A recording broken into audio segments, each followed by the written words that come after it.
General Protocol Spaces. Banking on Freedom. Ask you about. We just haven't had a chance to talk. Just everybody been busy.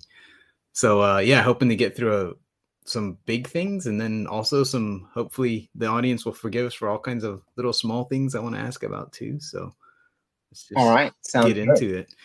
Before we get started, I think for many of our audience, you don't need any kind of introduction, but could you tell us, just for the larger audience, you know, the millions that are going to listen to this later, who you are and what your big things that you've got going on these days? Could you tell us a little bit? Yeah, so I'm Josh Ellithorpe. I've been in the BCH space since BCH was created. Been in crypto for a long time. Worked at Coinbase for a while, but been programming for multiple decades and continuing just building things. Work on Clementine's Nightmare, which is a large project that I have on Ethereum, and a game that I'm working on, as well as a film. And then also a bunch of BCH-centered projects like CashNinjas and Reapers, trying to kind of salvage what's left of the smart BCH ecosystem and hopefully bring a lot of really cool tools and technologies to the Cash Tokens ecosystem on BCH now that we have it on main chain. There you go. In that short couple of sentences, it's like more than most of us will accomplish ever. Nice. That's great to hear. So how is that with, I heard you say, if I heard correctly, Clementine's Nightmare, which I know of and know about that, of course. But then I also heard you say, and a game, like another game? Oh, no. So I've been doing some research into game engines because I've been wanting to just build some simple games. The Clementine's Nightmare, there's that main game project and the film project for it. And so there's a few different things because Chu's been really looking at getting more into animation and generating more interactive content for the collections that we've put out. And he's been wanting to do that since the very beginning. That's been like a stretch goal for us. And so I figure, you know, maybe putting out some small games and trying to figure out how to build those would just be something really fun for me to do. So that's something I've been looking into. I see. You were saying the game aspect and then the movie aspect. I see. There's multiple aspects to it. Exactly. Right. And what is it how's Clementine going? So I know I watched as you built that up and you built up the team and you guys built it up into something very, very cool. Like, how's that going? So with any major project, there's been ups and downs, to be honest, right? So the NFT sphere is not quite what it was. And we started doing a bunch of game development and we got pretty far along and we looked at what we had and we weren't 100% happy, to be honest, right? So we looked at it and we were like, okay, is this what we want to ship? Is this what we want to do? And at the same time, we had been working on a screenplay and working on a movie with a film team to do things for Clementine as well. And that led to some really interesting things I didn't expect, going deep into kind of the outline and background phases of things just to clear up things for our writers. So we were lucky enough that Alex Sokolow from Toy Story has joined our team. So we have an Academy Award-winning writer working with us on the screenplay right now and trying to put together something that we can pitch to the different studios. And the progress for that has gone really well, but we've dived a lot deeper into the lore and what we want to deliver from a lore side. And in doing that, we kind of recalculated some of our assumptions. So the game dev has slowed down a little bit and been replaced with focus on the movie and other pieces. And we're also in the middle of raising another small round in order to do a couple of other kind of branch outs from the game development to see whether or not there's other directions that are worth exploring. And so that's been really exciting, but honestly, I wish it was moving a little bit faster. I'm on a much larger team for that project. So while that project has amazing art, amazing artists, and I'm super excited about everything I'm doing there, I can't control the progress for that project by myself. So it leads to some frustration for me as working on that greater team means that I can't just do what I want.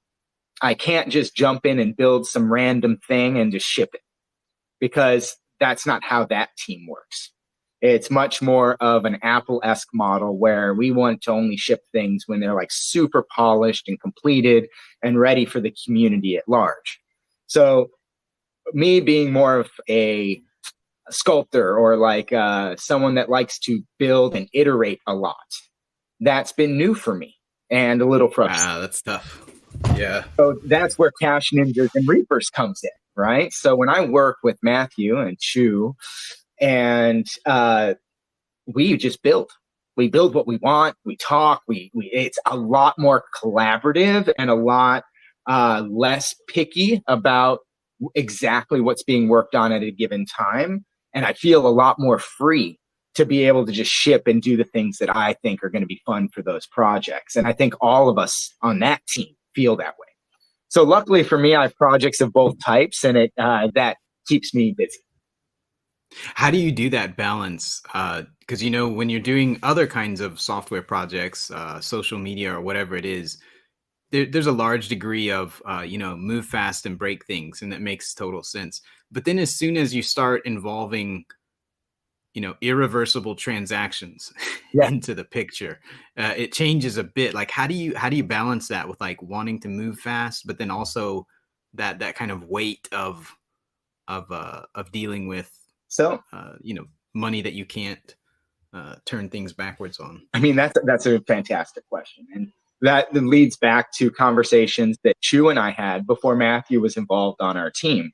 We talked about cash tokens a year ago, right? They hadn't even been activated yet, but we knew that we needed to do something for the Reapers. And one of our options always was like, do we wait and wait and wait until we can do this on cash tokens? And to be honest, when cash tokens first came out, we were waiting for tooling. We were like, well, is someone going to step up and give us the things that we would need to make these projects successful in the new environment? And we waited. And cool projects popped up, but not the tools. And we were waiting. And so that's what gave us some pause. And that's why I was so excited when Matthew joined the team for the Reapers and was like, yeah, interested in helping us with the minting flow and working with Chu and doing all these things. It was stuff I couldn't do, or I hadn't done at least.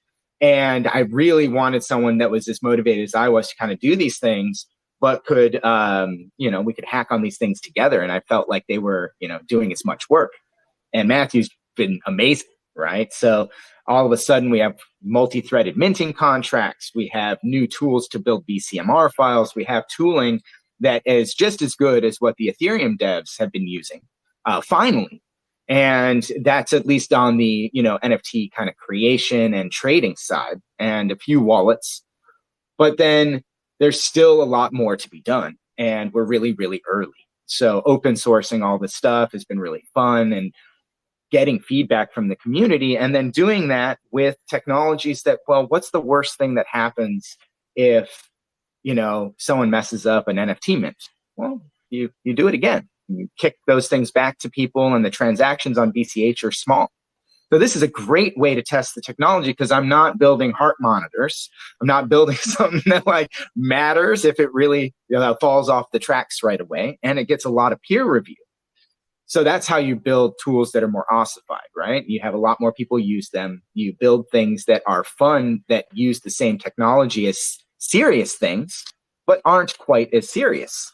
And so I think that's kind of the middle ground there. Very cool. I've seen a similar, somewhat similar approach that the BCH Guru team is doing, right? They have this Furu token, right? So they're like, yeah, just come and play around with it. And I think, I'm not sure, I haven't asked, but I think that also serves a double purpose for them of being the thing that they can do. Like you said, they can play around with it and see how it works. To be honest, the Gurus did a great job.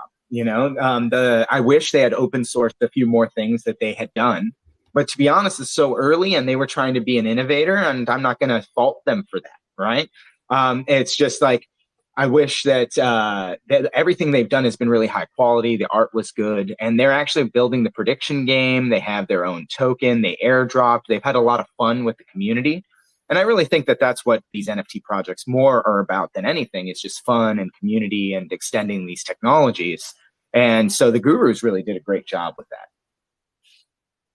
I think I don't know. I'm speaking right, not for them, but just guessing here. But I'm guessing that the anonymous aspect of it makes it more difficult, because then you have to, Yeah. whatever you do, you have to set up a whole new identity to execute things, right? It's really tough. Or you come in and wherever you come from, you don't have trust, and so you've got to establish trust with these unknown identities. It's tough, I guess. I don't know. That might be a thing that So, makes it extra so, so, difficult so for them. I'm not I sure. think I think we're going to see them release a bunch of things going forward in the future, but Probably. just like CashNinjas didn't release the tooling until CashNinjas existed, it's kind of hard to release the tooling for the gurus before the gurus exist, right? Yeah. Yeah. Right. Everything is going on simultaneously, right? Like the product is being built along with the tools. That's just the story of how it goes when you're the first one to do things. Yeah, absolutely. Absolutely. And then some people have filled in the void. Tap swap is working pretty well. Cauldron is pretty neat. And I was reading their white paper, and we're seeing these tools get a little bit more adoption and at least more visibility, which is fantastic. Yeah, I loved having the conversation with Dagger the other day for Cauldron where, I was like, okay, so what's the functional difference with Uniswap v2 and what you've done? And he was like, what do you mean? They're the same thing. I was like, oh, that's beautiful. That he's implemented what people expect to find, and there it is, and it works. Not entirely. And maybe, and in some ways it works better than others, Yeah. right? Because the liquidity is not tied up in a single contract. You're able to work with multiple liquidity providers instead of having everything dumped into one pile. Anyway, I thought that was great. Yeah. And if you look at his scripts, they're a lot simpler than the equivalent that you would have to do in Solidity. Solidity, you'd have 10 times more code to be able to accomplish the same thing. Now, it may not be quite as intuitive to work within Bitcoin Cash script, but the amount of script required for these contracts actually was impressively small. Yeah, we had a long discussion about the functional aspect of it and how it's really quite beautiful that for I don't know, for programmers or whatever, the functional programming aspect of it is pretty beautiful. Absolutely. Sorry, Jonathan, what were you going to say? Yeah, I was going to point out that they claim they are like the fastest and the cheapest swap contract out there, like by far. I'd love to see that actually become a talking point if they manage to get a large amount of liquidity. So we can say that, yeah, okay, it's the same as Uniswap, but it's much better in this way. This one feature is like significantly better. And it's the one feature that really matters when Uniswap is successful. Like when the demand goes up and the fees goes up in other places, Cauldron probably won't get impacted at all by fees. They'll probably just work and work brilliantly. Exactly. Cauldron, the design is good. And honestly, I think that we should be talking about these design considerations more because there are other UTXO chains that are trying to do smart contracts, like Cardano. I'm not saying they're good. I'm just saying that they're trying to do those things. And there's communities there that are interested in the tech. And I think we should be really focusing on the benefits on scalability and how these things are deployed. And more importantly, like direct comparisons. So it's like, hey, here's what it looks like to deploy this type of contract on Ethereum. Here's the tooling. Here's the amount of fees. Here's how it operates. Here's the state that it maintains. Here's what that contract looks like in 5 years of use. And here's what the state footprint looks like. And here's what the application looks like. Versus, here's the same type of app deployed on BCH. Here's the type of code that it is. Here's what looks like after 5 years of use. This is what the application ends up looking like in this functional style. And being able to compare them in a way that is more technical and less about just like coin favoritism. Yeah, I asked Dagger if he had anything like that. Of course, he's like, what are you talking about? I'm in the middle of making this thing. I don't have time to make, the educational materials. I mean, he didn't say that, but I heard it. No, that's for the community. That like he writes that. Other people need to help fill in the gap. Yes. I would love to see that also. Yeah. People creating more education materials, comparisons, guides, everything. an unlimited amount of stuff to do. It takes a lot of knowledge to do it, though. Yeah. It's kind of tough. Yeah, but there's some people who like technical communication, so there's definitely room for that. Yeah. Well, actually, on that point, I wanted to ask you. I'm going to steal this question that Jonathan brought up earlier when we were talking, which is, there's the infrastructure and tooling and all that stuff. So if we put that aside just for a moment, of course it's important. But if we go down to the bottom level, the competitiveness of the BCH VM itself, and the VM for the audience is the virtual machine, like the kind of, when you hear EVM, like Ethereum virtual machine, that's the kind of base level bare metal that the chain works on. You can think of it that way. And for BCH, there's the BCH VM, and that's the things that BCH can do with respect to programmable money.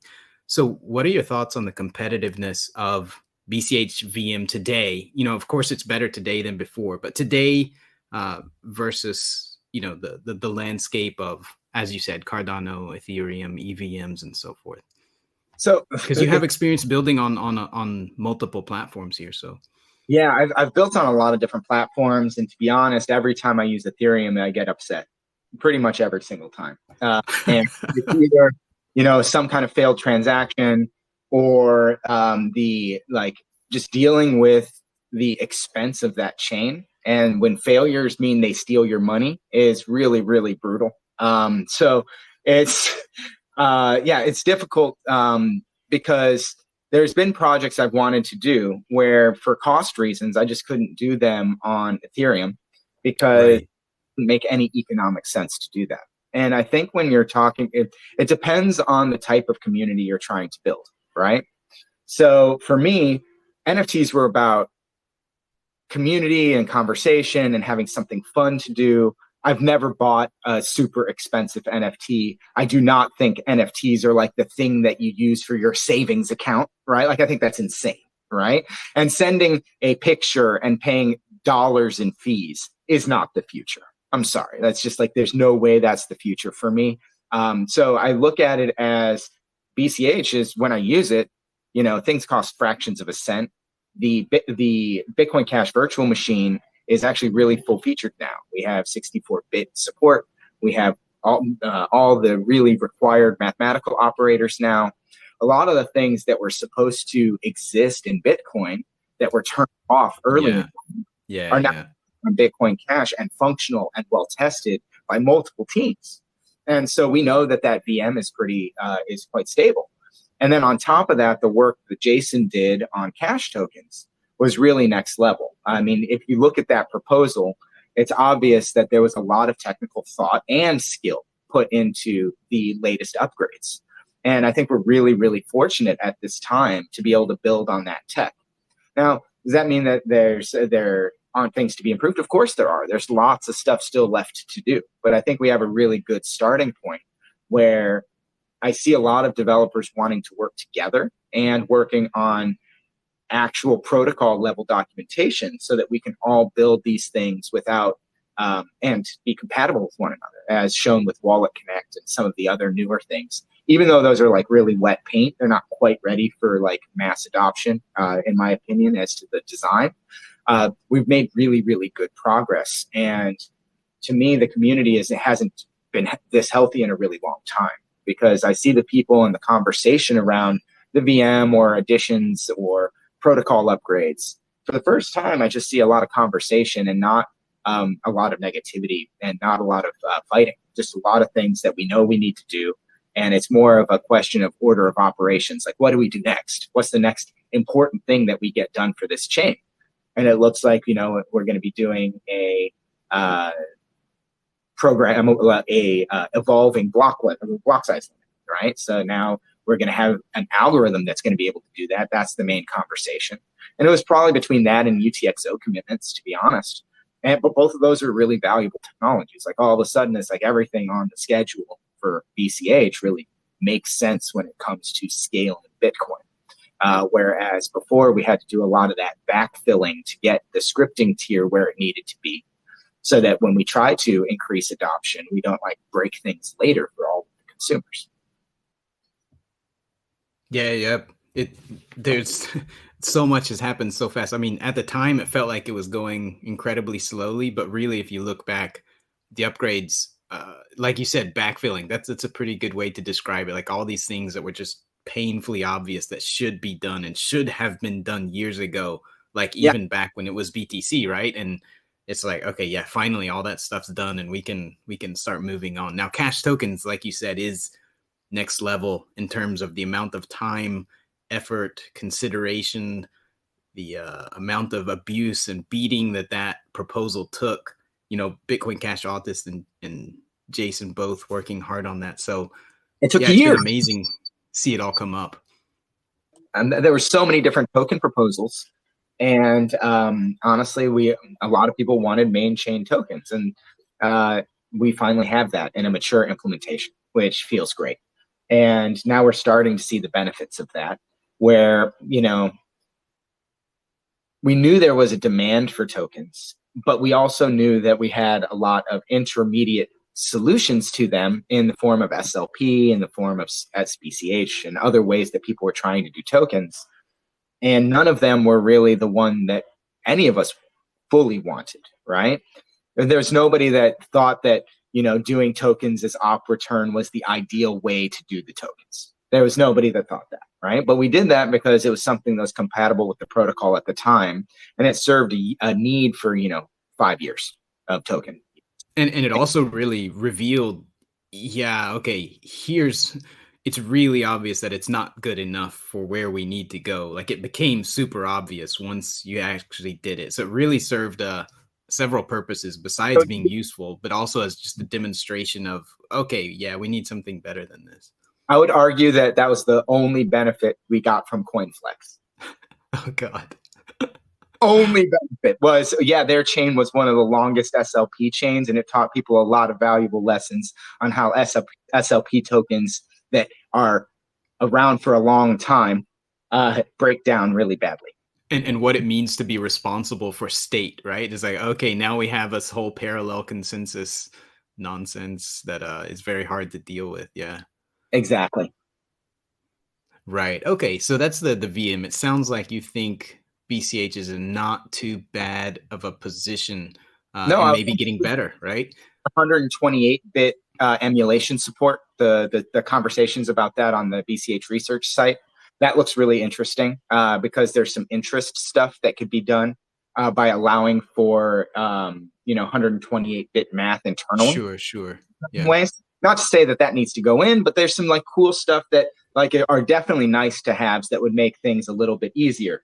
But where we're at now, we have a very complete solution as long as we revise the limits. Right now, the limits are the last thing that really need to get a good new look. And the reason that it's difficult is the performance implications of anything that we change. Yeah, there. absolutely.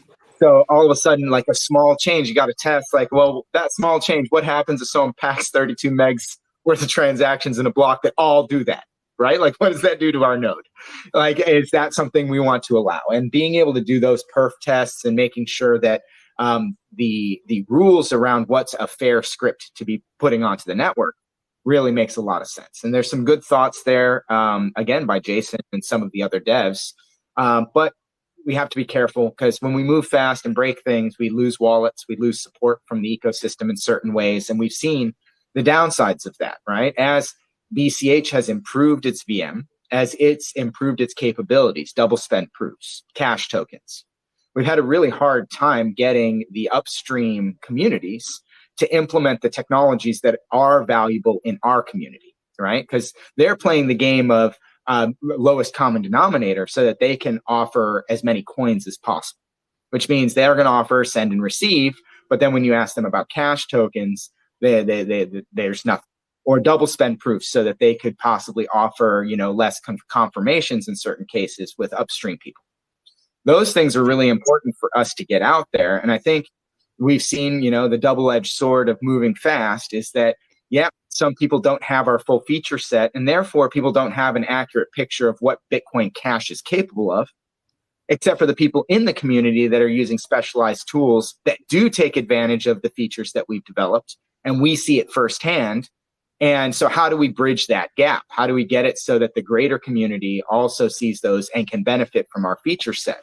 instead of seeing the inverse happen with things like Coinbase Wallet. Yeah, well, I mean, there's going to be the opposite of that, right? Where you start making money, you start making apps, you start having actual utility, you become the Amazon instead of the pets.com, and Yes. It's gonna draw people in. I think that's the main strategy, right? Is be successful, and that success attracts success. I'm sorry, Jonathan, you were saying I think something? that's a good strategy, but for me personally, since a couple months back, I've started writing down like what is the benefit we've had out of all of these updates, and try to refute whenever I see someone says like Bitcoin is just about bigger blocks, right? Bitcoin Cash is just about bigger blocks. I try to like, showcase really clearly and without any doubt that yes, in 2017 you were right. In 2023, you just look like a fool, right? Yes, absolutely. No, it's true, because we've done a lot of work that was not just around bump the number, right? Let's look at our technical documentation. And it's not that every single project is amazing. That's the whole reason we have decentralized peer-to-peer cash, is I can't control what projects come up. So there is no quality control on projects for any chain that is actually decentralized. So you're going to have crap and you're going to have good stuff. It's up to the community to be able to filter through that. And we see the benefits of the good stuff later. I've actually you mentioned the VM limits, because that's one of those things where it's like bumping the number, and the max block size too, actually, bumping the number while being easy to do in code can also have big unintended consequences, right? And if you take it to some ludicrous extreme, like another chain we won't mention, you end up with very stupid, silly policy decisions or whatever. But when you actually look at it as an engineering problem, you have to be careful about just making numbers bigger. And so I've been very happy to see, with Cash tokens, there was a huge amount of back and forth and discussion, and not like bike shedding level stuff, right? Like really fundamental level design discussion that went on. And even, like scrapping design and coming back and improving and so forth, we went through several like serious designs of it. Yeah. And so I love seeing that, because with the VM limits, it's a similar thing, right? I have full confidence that nothing half-baked is going to go in the consensus. And when it gets in, it's going to make sense. And it's, all the worries and questions are going to have been beat to death already. So like, I'd like to do direct comparisons of like, what do people actually spend their time working on these chains, right? We've tried to make sure that we can scale. We've tried to make sure that people are able to deploy the types of contracts that are really focused around money and are not super heavy, in a way that they can be parallelized in the UTXO model. We've worked on the work that Josh Green has done on UTXO commitments and trying to make sure that we have a good UTXO solution. And I know that Tom Zander has some good thoughts around that. I want to kind of pick his brain, because he's thought about the best way to prune as well, and UTXO commitments. And I think that there's a lot of good stuff that we're doing there. And none of that is around just like bump a number. There's the messaging size limits, internal things, and also our community, because of just the way we look at these problems, fixes bugs in other software before, at least Bitcoin. So if you look at it, like the Electrum X protocol, they had a bug when a transaction had too many inputs or outputs in it. And when it was really large, they had a crashing bug on one of their vector calls. And I was like, okay, well, Fulcrum wasn't affected because Kalen had fixed that long ago, because we have blocks with that many we have transactions that big on our network often. So we saw that behavior and we had fixed it long before it became an issue anywhere else. And that's because we actually pay attention. It's like, yeah, just because you want to keep things optimized doesn't mean that you have to be ready for the growth. It needs to be optimal at a small usage and optimal at a big usage. And so our entire mantra of what we're trying to build is different. And if you just look at the track record of what we've done, we focus more on decentralized technologies than just stopgap solutions. And that does make some of our tech harder to use, right? Like a lot of people are not really using their cache aliases, right? The names. And it's like, yeah, because they were a little bit more cumbersome, and the centralized stuff, while still being centralized, works a little bit better for usernames, right, than dealing with stuff on chain. And the tooling just never really fully caught on, even though that is important, right? Like having an easier way to send funds. But we're looking at ways to do these things decentralized in a way that works within the protocol. And sometimes that takes us longer. But I think that's the right approach. And the things we build are more practical. You know, like there are very few people that need Taproot on Bitcoin. There are very few people that need the technologies that they were building into Bitcoin, except for a very small subset of developers. Very opinionated changes. My summary of Taproot is it lets BTC do nothing useful, but very efficiently, right? More or less. Yeah. So I see it just work on different things. Yeah. So I think Taproot Right. is beneficial for privacy in the sense that it allows you to have a script, and if you have mutual agreement with all parties involved in the script, which is very easy when you're alone, but if you're many, you have to have mutual agreement.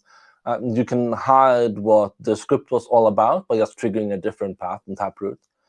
But yeah, I also agree that not many people use it, and it's just adding more and more interesting complexity.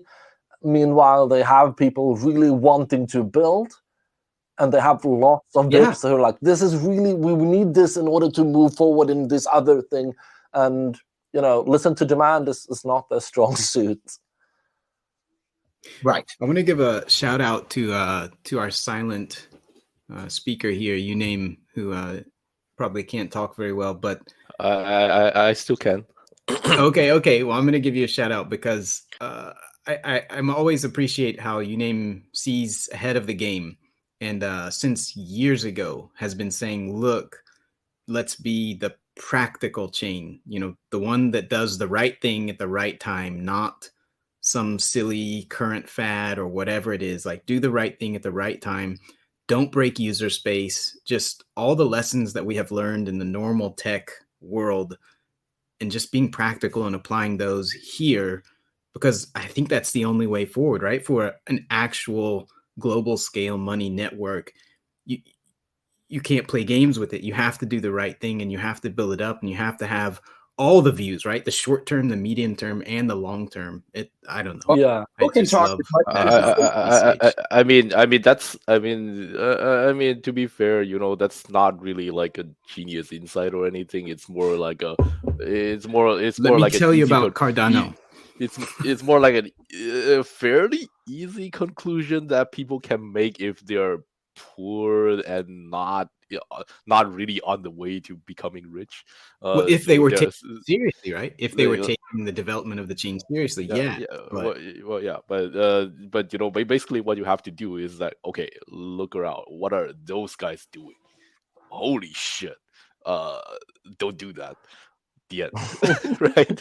Yeah. So I think it's actually it's more valuable than you give it credit for, Uname. So the key value provided is stability, but there are more than one path to stability, and I see some other places going down the path of ossification as a means to acquire stability, and I'm really happy that Bitcoin Cash is like, we're demanding stability, we're demanding like a certain level of quality in order to move forward, but we're also saying we will upgrade once a year if there is something worthy of upgrading to, and you put down the work to actually make sure that everyone is in agreement and that is valuable, the thing we do, instead of saying like, we won't do anything and you can try to convince us and then just put up the shield and say, I don't want to talk with you.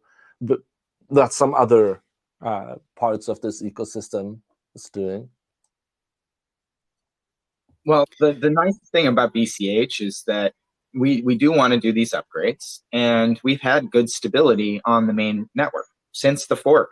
The chain has always worked. It has always worked. I have never had a failed transaction. It just works. And people can talk about splits or price or whatever. The chain has never stopped working. It has completely worked for me every time, no matter what, since it's worked. And it worked fine. Bitcoin for me before that as well, for a long time until the mempool was full. And I just like the fact that things are around the reliability. And when we extend the protocol, we are trying to do it in smarter ways. Like we had a very big protocol extension on our last upgrade with cash tokens. That's a big upgrade. That's a lot of work for upstream consumers to figure out how to build what they want around cash tokens. And it's going to take time. So our next upgrade, now we're looking at this dynamically scaling block size. This is actually a great fit because most app developers don't care about that. That doesn't touch anything internal, which means all the people that are still dealing with the cash tokens upgrade can still deal with just the cash tokens upgrade. There's nothing else that gets added to their plate. So it's just, I think that the way we're doing it is pretty responsible and buys enough time for the community to catch up when there are big changes and we're expecting people to do a little bit more with their products. This is another kind of unique to BCH thing that only we will have the thought to do this in terms of dynamically adjusting block size. And the reason is that we are unique. We have uniquely been through the trial of by fire. You know, like we can like. Well, I mean, I don't know about people who like joined very, very, very recently, but you know, I think you guys can all resonate on this. Like, you look back and say, okay, what happens when we don't do this? It's not really that good. Yeah, actually, it's not just not really that good. It's super fucking terrible. How do we reduce the chance of that happening? Yeah, yeah. I mean, the thing is just a lot of thought again went into that proposal. And the nice thing is that this is our first, good shot at the dynamic block size. The modeling is pretty good. The amount of effort that's gone into doing that is really impressive. And does that mean it's going to be perfect? Might not be. We'll see. Well, we're going to deploy it. We're going to figure it out. And the thing is that we're going to get it to a stable state. And even if it's a little bit rocky, it's the right thing to do because politically, we don't want to have to deal with that anymore. We don't want to worry about, is this a valid block size for you anymore? No, we're scaling and we're scaling at a reasonable rate, right? It's not that we want petabytes of data. No, that's not what we're about at all. And a lot of people mislabel Bitcoin Cash as big blockers. No, we're reasonable blockers. And long-term, reasonable blockers will be big blockers because we need to be able to scale. But right now, no one is calling for gigabyte-sized blocks. We don't need them. Now, if we had mass adoption and we got there with organic traffic and a bunch of people used BCH all over the globe and they got that big, I'm not going to argue it out. Huge win. That is fantastic. The world's using crypto. Let's do this. We'll figure it out. Yeah, I'm going to jump in there and say I love gigabyte blocks on a scale net. Ideally today, and ideally, keep going at it because adoption doesn't happen like linearly against a like straight curve. Adoption happens in waves. And so I'm happy to know that we have actually already on multiple node implementations tested higher demand than what Bitcoin Cash is even remotely going to be at over the coming years. Right, we've been up to 256 meg blocks on the scale net, which has been passed brilliantly. And I know that BU helped test up to gigabyte blocks before. We also have, like some people don't want to talk about it, but we also have some BSV folks verify that yes, it's technically possible to go much higher per block at some trade-offs, and now we get to use that information without having to do that on our main chain. It is the best like what if demonstration we have, including the ugly part. So for that, I'm super appreciative. We have to be ready for large blocks. We should always be testing the software, whatever our software rate is at. We should always be striving to improve that. The question is like, that doesn't mean that capacity has to be immediately available when it doesn't need to be. And that's what the dynamic block size is all about, right? Like we'll scale when it actually makes sense for that block size to increase. And we have rules that everyone can kind of agree to. Just, well, if they're choosing to use Bitcoin Cash, they are agreeing to use that in the future. that makes a lot more sense to me. And then we can kind of predict where the block size can be. And that makes the engineering hurdles around making sure our software can maintain those rates easier, right? So like we can do those curves because we know the math now. This is awesome. That means we can do capacity management. We know how fast the node needs to be if a block size is at a certain amount, and we know the minimum amount of time before that could happen on our network. These are real. You hear that, Mike Hearn? It's time to come back. Yep, exactly. Nice. Mike decided to come back. We got him we got him talking about FlipStarter. I don't know if you saw that. It was several years ago now, but I sent him the FlipStarter, and I was like, "Hey, we did your thing. Like we did Lighthouse, and it works, and it's actually raising money." And he was like, "Shit, good job." And then he shared a public statement that he allowed me to share out in public, and it was fantastic to actually hear from him. And yeah, I mean, I wish we could get some of these guys to come back. You know, they gave up, but hopefully they were too early, right? They weren't right about it being over. Governance and how these things are managed, and that is it's still a difficult problem. Although I think that we have a lot more quality discussion and a much better flow for that now than we've ever had on Bitcoin Cash.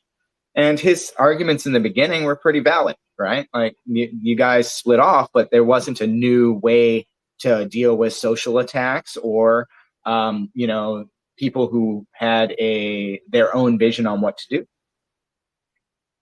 Yeah, there wasn't, but it was also, right, it was one of those times where it's like, well, you got to do the thing. You got to do the thing, and I think we've made good on it as an ecosystem. And I want to give props to Uname and other people, Matrix and Uname and Tom and Jonathan and others who really put in a lot of hard thought on the process side, right? Because the process is what has replaced the king, and the need for the king or the need for the parliament.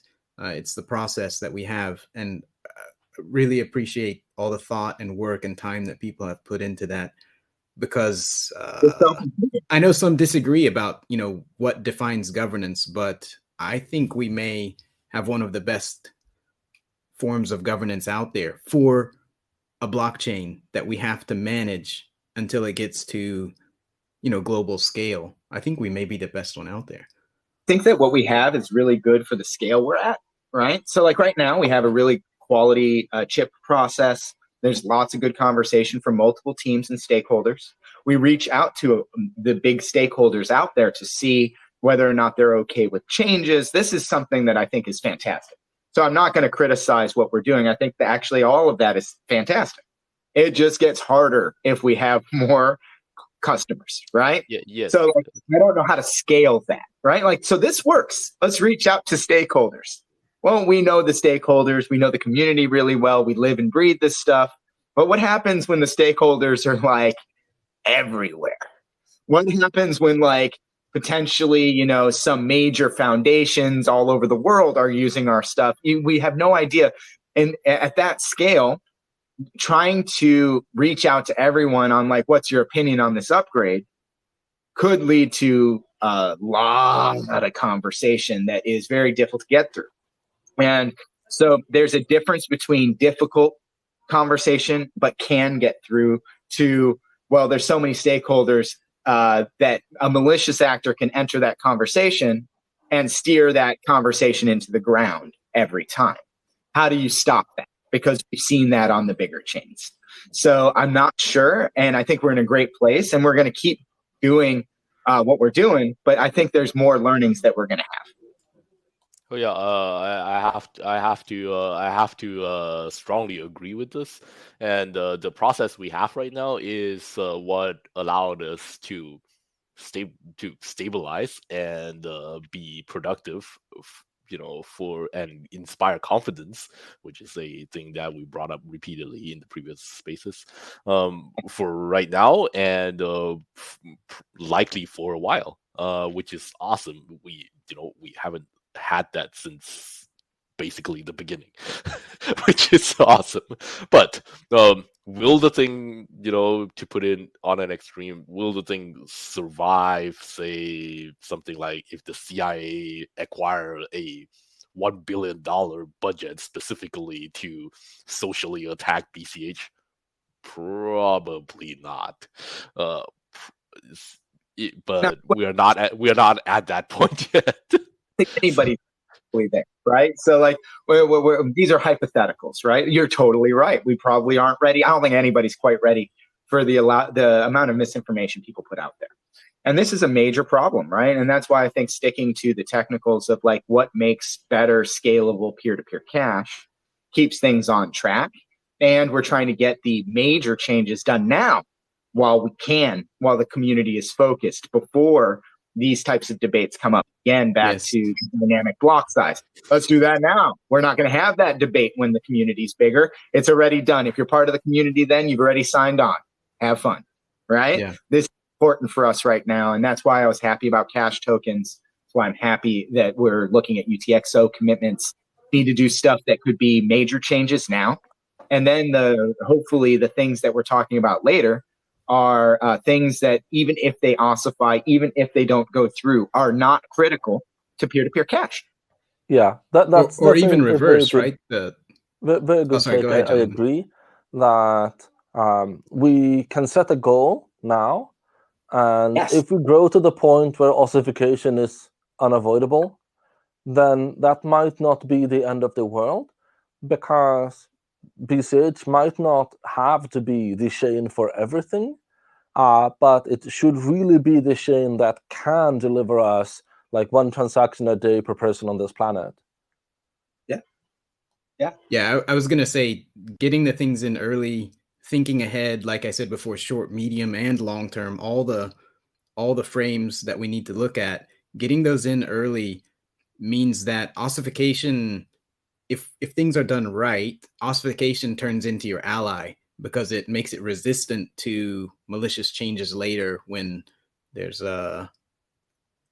less well-motivated people involved. So yeah, but I mean that requires some level of being right. So that's a hard thing to do, to be right ahead of time. Honestly, but we're trying. It's about always being right. It's about every day that we're looking at what we're building on BCH, kind of keeping our eye on the prize long term. And we're not always going to be right. But if our intent is in the right place and if the conversation is right, we can fix the things that aren't right. And we've done that in the past. We had an CA that was terribly broken, and that's just gone. As long as we're going in the right direction, right? You've got some nice impetus now in the right direction, some good inertia. Customers, keep our 100% uptime, stability, wonderful guarantee of sending money. And if we can keep those things in line, well, if we have a couple hiccups along the way, I think that we will easily survive those. But especially with the community and the state I've been seeing recently. I've seen really a lot of positive discussion lately, which has been just, in the BCH channels, just the vibe in general is different. It's a lot more positive and a lot less about other politics going on. Yeah, it's about that seeing ahead, having your eye on the prize, going for the brass ring. Absolutely. Josh, I wanted to ask you a different thing, moving to a different topic if possible. Something that I think is also very important to you and also to us as well, about privacy. So it's a very large topic, obviously, but kind of the intersection of privacy and, permissionless money and Bitcoin Cash. What are your thoughts on that these days? Because last time we talked about that, you and I talked about that, right? Was when we were talking about Neutrino and Neutrino wallets, and you were using it in like 2019 in Townsville, right? You had the Neutrino wallet on your mobile and everything. And like, what are your thoughts these days about privacy, BCH, that intersection? So, okay, there's a lot going on there, right? So that's a question that has a lot of different pieces I'd want to touch on.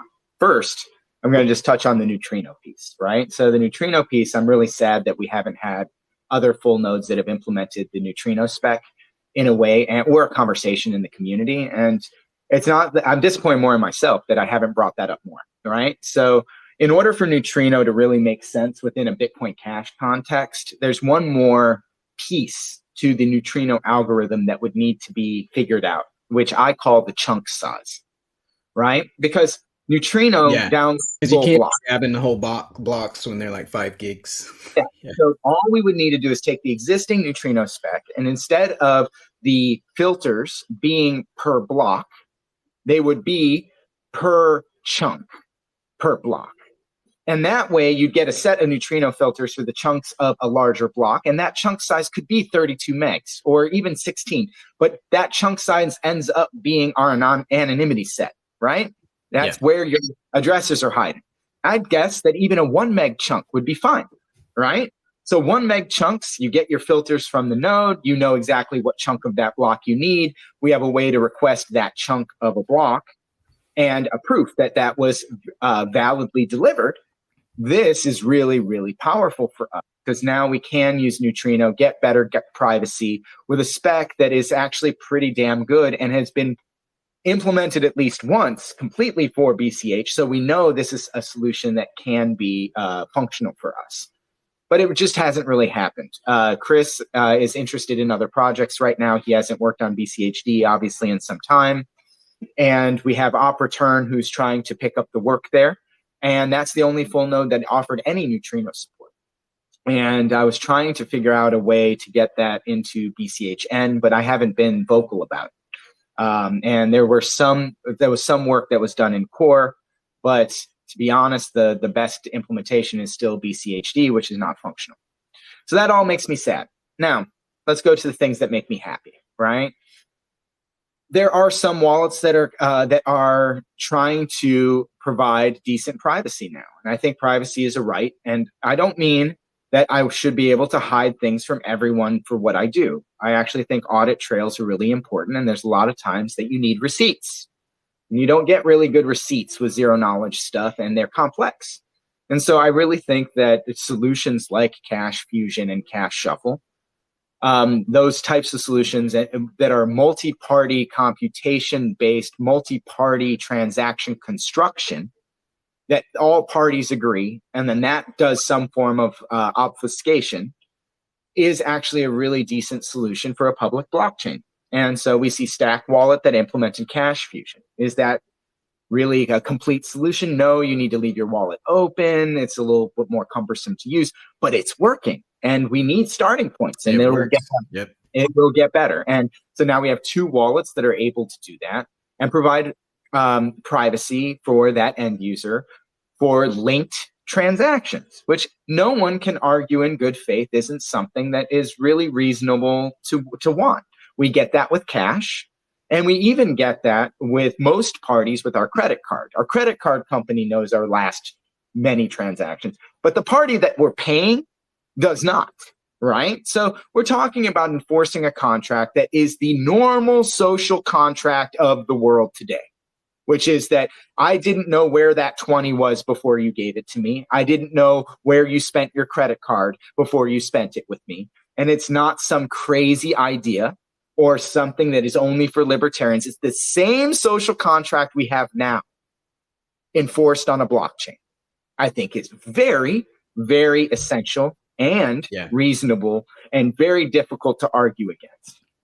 And happily, people seem to be actually getting that at a relatively large scale now. I was really worried that CBDs would walk right in and just throw everybody out the window, but apparently people are seeing it. You know, they know that they're like, wait, this isn't right. There's something wrong here. Why are they trying to take cash away from us? There's something sus. So I've been very happy that it's not all uphill battle, not all of it. Right. And so I also think that privacy can be federated in certain ways, especially at the chain sizes we have now, while we work on better solutions. So you look at Electron Cash, I can pick my backend server. I can see if different backend servers agree and do like some basic cluster support and comparison stuff.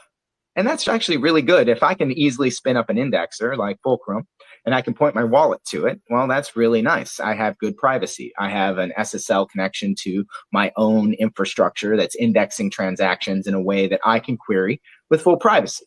So for right now, some of those Fulcrum-based wallets, while being an RPC wallet, it's not RPC to a single company. It's RPC to a fabric of decentralized backends. Those are two totally different things. And so I think that solution is working well for us right now. But ultimately, I think Neutrino is a better solution. And I do also like the stuff that Tom's been doing with Flowy Pay, right? SPV Bloom filters are not as secure as I want them to be. But it rides the normal Bitcoin Cash backend network and is the most robust again for connectivity. No one can just like try to attack one Fulcrum node or a set of Fulcrum nodes that might be number in the dozens. They would have to attack the actual peering ports across all of our nodes to turn off Tom's wallet. That's amazing. That's actual censorship resistance and in the context of availability. And I think a lot of people have lost sight of that because we haven't really seen the network attacks that have hit other coins or even Bitcoin in the past in a while. Man, imagine the proverbial, the kind of eye of BCH, the eye of Bitcoin Cash. If it ever turns on, privacy, like, hey, these next 2 years, 3 years, we're going to work hard on privacy. Like, what would come out of that? That would be amazing to see what's going to happen. And I think it's going to happen at some point, right? Oh, I mean, without a doubt. I think that there's always going to be other privacy alternatives, right? But I think there's always going to be a place for a blockchain that is lets you see all of the amounts. So I always think there's going to be a fusion of these worlds. I was actually kind of curious about the Litecoin experiment with Mimblewimble that got no adoption, right? They got none. I got no, like literally it's just crickets over there. And he actually spent time working on it, right? Like for once, Litecoin did something that other coins didn't do, right? Crickets, right? And so, but I do think that this idea of kind of a side chain that is using more experimental approaches to privacy, zero knowledge proofs, those types of things, definitely has a place. And I think that anytime you have peer-to-peer money, we have options as to where we want to move our money. And that's amazing, right? It's a free market. And so I like the idea of Bitcoin Cash offering primitives that might help for zero knowledge or other privacy technologies to be kind of an additional layer. And that way we don't kind of risk the benefits of our open ledger. And there are benefits, because that's the contract a lot of us have signed, right? Like this is what we all have been dealing with for years, and it's served me extremely well. Now, are there use cases for more private money? I think there are. But I think the solutions we have right now are actually satisfactory. Yeah, the having side chains or some other ways to do it. That's always been the old OG plan for Bitcoin, right? Do the thing that you do very well, and then have some kind of way to accomplish the things that, maybe you don't do very well. And you can do both of those. But I was going to say, like, when it comes to having multiple solutions, yeah, absolutely. However, at the same time, something that I've been surprised to find, a lot of people are not really aware of power laws. Commonly, people say like the Pareto principle or 80-20 laws, that kind of thing. And I don't think many people realize how pervasive they are in reality. And I think it's very likely that the best privacy you will be able to get may be on an open ledger due to the massive scale of it once it's actually working at a world scale. And so there certainly will be other solutions, but then also just the obscurity of being on a massive chain may end up, together with privacy techniques, right, like Cash Fusion or others, may end up being the best privacy just because of the efficiency that you get from that open chain. So for me, I think that auditability is also really, really important. That how do you audit that a chain is functioning correctly, right? And so I think that it's really important for us to kind of think from those perspectives. It's like, yeah, I want to know exactly how much has been issued. I want to know that all these transactions are working. There have been inflation bugs in blockchains before. That has existed. And if everything is invisible, the person that finds that can do massive damage. Absolutely. And may have, and you won't know. Right. And you won't know until the damage is absolutely mind-boggling. right? And it's like, yeah, if they were just siphoning a little bit for a long time, no one may ever know, right? And that's not sound money. And so how do we make sure we're building sound money? And maybe one day I'll feel that tech is there, that I can consider that sound money. But right now I still think of it as experimental, future looking experimental money. Like that I want that to those experiments to work. But we're not at the point where I have 100% confidence that a global monetary system should be built on a particular set of those privacy techniques. Yeah. Yeah. Oh, So sorry. Go ahead. yeah. We like to think of like the people who are the best at what they do and like infallible heroes, but Bitcoin had an inflation bug. It wasn't abused, but if you're talking about like what kind of like risk are there, then just realize that despite its enormous publicity and the amount of money and value that it guards, it had an inflation bug. And it's not surprising to me. The cryptocurrency ecosystem, the primitives of the blockchain, they are new to humanity. And in fact, computation as a concept is still relatively new to humanity. So I fully expect there to be more discoveries to be made and more things to go forward. And yeah, trusting a chain that claims that they have like this will only be this many and not having a way to audit that people understand, that the last part is important, the people understand part. And so I really like the way that Bitcoin set it up, where even someone who isn't fairly technical can actually dig down and understand and have an intuition for how to audit it. Absolutely. And a lot of these thoughts that are very popular in our community, right? We don't write about them enough. We don't write about them at a high level enough. And to me, that's one thing that we can all kind of think about doing more is, like, I hear these conversations and the thoughts behind them are really good. And a lot of it ends up in chips and really technical conversation. But when we're talking about what our vision is, like what does the future look like? What does that future money look like? What are the exact properties that need to be there for us to be ready to roll this out to billions of people? Like, what's the essential pieces and the philosophy and the like understandings of how you got to those places? I think it's really, really important. And I think that that's why a lot of us are in BCH, is we've had that inner dialogue with ourselves, and we ended up with like, well, yeah, none of these are perfect, but we're in BCH because like a lot of these boxes are checked, and community's there, and we're our eyes in the correct direction. And it's not that the things are perfect. It's like admitting when they're not and knowing what needs to be worked on and how to work on those collectively without interference. I think it's really a fun game we're playing. Nice. You were gonna say something there?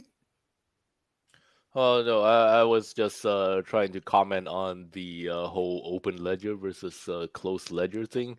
I gotta say, I used to be a fan of privacy coins and think that okay, open ledgers have a place and privacy coins have a place. But over the years, I gradually realized that actually in practice, privacy coins are just like privacy layers for open ledgers. That's how they work. And it's just a privacy layer that happens to have another coin, and that's what it is. Like people would say that, oh, but the ledger is fully closed. Yeah, sure, you can have a privacy layer on an open ledger that is fully closed too. And practically speaking, that's just how they work out, and will likely work out that way for the foreseeable future. And so the network effect of that works better too, right? Because you don't split the value. Yeah, and so over time, I gradually like stopped caring very much about privacy coins. Hey, I think we should wrap up soon, but I had one more question for you, Josh. This is one of my many random questions. I'm just gonna ask one more though. Okay. Do you have a favorite app for chat these days? You know, for like DMs and communication and whatever. Do you? Because that's kind of a topic too, right? Like social media and chat. Okay. What's your favorite with respect to privacy and other issues that are important to you? All right. So, well, there's a few that I think are really good from a privacy perspective that just should be called out, right? And I'm not saying that all their solutions are perfect. So, Signal is a good product, right? And I get frustrated with Signal because it's tied to a phone number, and I don't like that personally identified information out there. Yeah. Realistically, though, man, my fucking phone number is fucking everywhere, dude. Like, it's just yeah, so it's not like someone's not going to be able to find it. And they can't see the conversations. They can see that I'm like, there's very little metadata they can actually glean from that in most cases that they can't find somewhere else. So I think that argument, while valid, is not necessarily as critical for most people. And for people that are sensitive to that, I do like Session. And so Session is a little bit difficult to use in that there's no discovery features really. And you have to you're going to need to use another communication channel to give that, like, to start that up, your session chat. And so, and it's hard to get people to use new apps. It was hard enough to get people to use Signal for so many years. Right. To get them to another app, it's like really a pain in the ass because they already are inundated with so many chat apps, and most people don't care about privacy. So they're running Telegram and WhatsApp and Slack and Discord, and they have like a fleet of chat apps that they have to manage. And so asking anyone to install yet another app just sucks, right? So it's a tricky situation just in general. Until they use Session, and then they're like, this is beautiful. No, at least that's how I was. Session is beautiful. And then I also will give a small shout out to Ferdium. I don't know if anybody here has used Ferdium. But Ferdium is a way to take all of your like disparate, shitty chat apps that you really don't want to be monitoring but have to, and aggregates them in one UI. So it's like Trillion? Wait, it's the modern Trillion? Are you serious? That exists? Yeah, dude. So Ferdium, Ferdium. And right now I have my phone messages, WhatsApp, TikTok, Instagram, Facebook Messenger, LinkedIn, all the crap is just in there. And so I have like one place to check all my crap chats. So that's actually pretty convenient. You're going to tell me next I can still download Winamp. Winamp's coming back, actually, if I recall correctly. What? That's happening. I know Cheap Lightning here uses Winamp still. That's his daily driver. I'm running it right now. It's on my screen. Yeah, Winamp is back, but they've turned it into like SoundCloud. It's like early users can get in some price scheme to submit your music to the blah blah blah blah blah. Don't bother. It doesn't whip the llama's ass. All right. All right. Yeah, let's go ahead and wrap up. Josh, was there anything you wanted to leave the audience with? Absolutely. The last thing is definitely check out the source code and all the open source stuff that we did for CashNinjas. Matthew, myself, and Chu spent a lot of time trying to fill in gaps in the Cash Tokens ecosystem around contracts, front-end code, examples for Wallet Connect, and all of these things that we really want the community to use. The code's out there. We're also available in Telegram, generally in the Ninjas chat. Come in there if you have questions about what we've put together. We're helping several people use those tools right now, and we want to encourage more builders within the BCH community. So that's where we're at, and I'd love to close with that. Fantastic. Jonathan, you name Cheap Lightning. Anything you wanted to say before we wrap up? No, but I think I want to introduce a regular question that I do at this point. So we have a guest here, and this is a general protocols chat. So, Josh, do you have any questions you'd like to ask general protocols? Honestly, I've been following your stuff so closely, and I'm really excited with all the work that you guys have been doing. BCH Bull is awesome. And the work you guys have done, kind of like spearheading the smart contract improvements for your own reasons, using those contracts, but also working with the whole community as to improve the situation for everybody has not gone unnoticed. So, like, really, thanks for having me here, and also thanks for all of the work you guys have put into the Bitcoin Cash community and all the effort you've done over the years, just trying to make this space better. Damn, Thank you. that was an endorsement. I appreciate that. Yeah. Thank you, man. All right. Well, let's wrap up. It was very good to talk with you, Josh. Very good to catch up. And we'll see each other around as we keep building, making money, making success, and drawing people into this global permissionless money network. Take care, everybody. Talk with you next time. Bye, everybody. Bye. Yeah, bye.